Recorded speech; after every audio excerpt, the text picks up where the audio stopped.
ये जो रोज रोज आपके ऊपर आतंकवादी हमला होता रहता है, इसका मुंह तोड़ जवाब क्यों नहीं देते हो आप? आतंकवादी हमला मुझ पर, वो भी रोज रोज? हाँ, और नहीं तो क्या। मम्मी जो आपके साथ करती है वो कोई आतंकवादी हमले से कम थोड़े ना है। अरे बेटा क्या बताऊं, लंबी कहानी है। अरे पापा, जितनी भी लंबी कहानी है आज सुना डालो, मैं सुनूंगा। पहले तो वो प्यार प्यार से लड़ती थी। आहा, फिर तो ये बहुत मजा वाली बात होगी। हाँ, मजे की बात तो थी, बिल्कुल थी। फिर वो बर्तन फेंक फेंक कर लड़ने लगी। अरे रे रे रे रे रे, फिर तो ये बहुत सजा वाली बात हो गई पापा। बिल्कुल सही कहा बेटा। इतनी खौफनाक बीवी कहाँ से लाए थे पापा? ससुराल से लाया था, और कहाँ से लाऊंगा। तो पापा, रात में जब अंधेरा हो जाता है, आप आंखें बंद करके जब लेटते हो तो अपने किए पर अफसोस तो होता होगा। होता है, बिल्कुल होता है। रात के अंधेरे में क्या, दिन के उजाले में भी अफसोस होता है बेटे।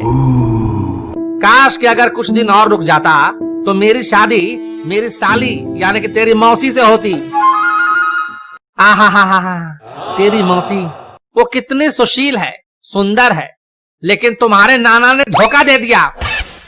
बुढ़े ने घी वाली इमरती दिखाकर जिलेबी थमा दी, वो भी डालडा वाली। मतलब दिल आपका मौसी पे आया था, पर बिल मम्मी के नाम का फटा। जो भी समझ लो।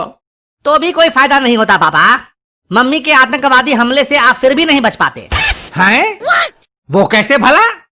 वो मैंने कल ही मम्मी को मौसी से फोन पर बात करते हुए सुना था। क्या सुना था? मम्मी मौसी को बोल रही थी कि अगर तेरा हस्बैंड तेरी बात नहीं मान रहा है तो उसकी आंखों में मिर्ची झोंक दिया कर। रोता चिल्लाता भगवान को याद करते हुए तेरे पास आएगा। मैंने तो अपने पति के नाक में सड़सी घुसेड़ दिया था। क्या? अब वो दोनों इस तरह की बातें क्या करती हैं? तो बात नहीं करेगी तो और क्या करेगी? मोबाइल में जब अनलिमिटेड कॉलिंग फ्री है तो अपनी बहन से ही बात करके अपना दिल हल्का करेगी ना। अरे इसे दिल हल्का करना थोड़े ना कहते हैं, इसे चुगली करना कहते हैं। मुझे तो लगा कि इसे कान भरना कहते हैं। अरे नहीं बेटा, इसे कान भरना नहीं कहते हैं, इसे चुगली करना कहते हैं। चुगली चुगली में दो लोग एक दूसरे से तीसरे आदमी की शिकायत बतियाया करते हैं। अच्छा, तो आपको क्या लगता है वो दो बहनें आपस में बात करती हैं तो किसकी चुगली करती होंगी? अपने अपने पति की चुगली करती होंगी, और क्या करेंगी। इंडिया पाकिस्तान शांति वार्ता का प्रस्ताव थोड़े ना पास करेंगी। पापा, आपको तो बहुत पता है, आप तो त्रिकालदर्शी मालूम पड़ते हैं। इसमें ना ही कोई शक की गुंजाइश है और ना ही कोई संदेह कि वो किसी की चुगली नहीं करती हैं। वैसे भी तुम्हारी मम्मी के पास काम ही क्या है? घर में झाड़ू पोछा लगाने और बर्तन धोने के लिए काम वाली बाई है ही, खाना पकाने के लिए भी अलग से कुक है ही, और बाजार से सामान लाने के लिए मैं हूं ही। सारा दिन ऑफिस में मजदूरी करो और छुट्टी वाले दिन में घर पे गधा बन के रह गया हूं मैं, गधा।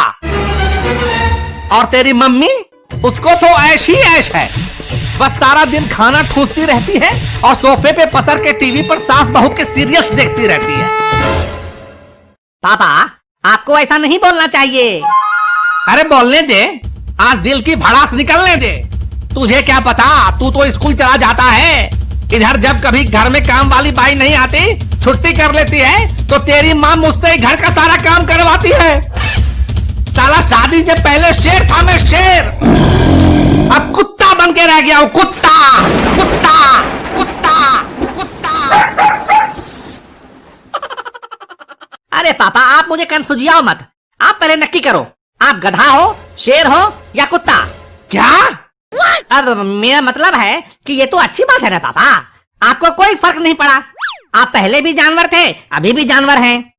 अरे कभी कभी तो जी में आता है कि तेरी मम्मी की चुटिया पकड़कर खूब धुलाई करो उसकी, और उसके बाप का टेटुआ दबा दो, टेटुआ। बुढ़े ने शादी के वक्त कहा था कि मेरी बेटी शर्मीली स्वभाव की है, खूब सुशील है, शांत है, संस्कारी है। झूठा कहीं का, फुलझड़ी के नाम पर आइटम बम थमा गया मुझे। शांत पापा, शांत। दीवारों के भी कान होते हैं, कहीं मम्मी ने सुन लिया तो? कहां से सुनेगी वो चुड़ैल?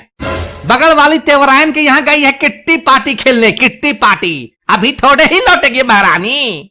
फिर भी पापा, आपको अपनी भावनाओं को दबा के रखना चाहिए। हो सकता है मम्मी चुपचाप आके आपके पीछे खड़ी हो जाए और आपको पता भी ना चले। बक, तुम तो ऐसे कह रहे हो कि तुम्हारी मम्मी जैसे सच में मेरे पीछे खड़ी है। तुम्हारी सूरत को देख के मुझे ऐसा क्यों लग रहा है कि तुम्हारी मम्मी जैसे मेरे पीछे ही खड़ी है। खड़ी है क्या?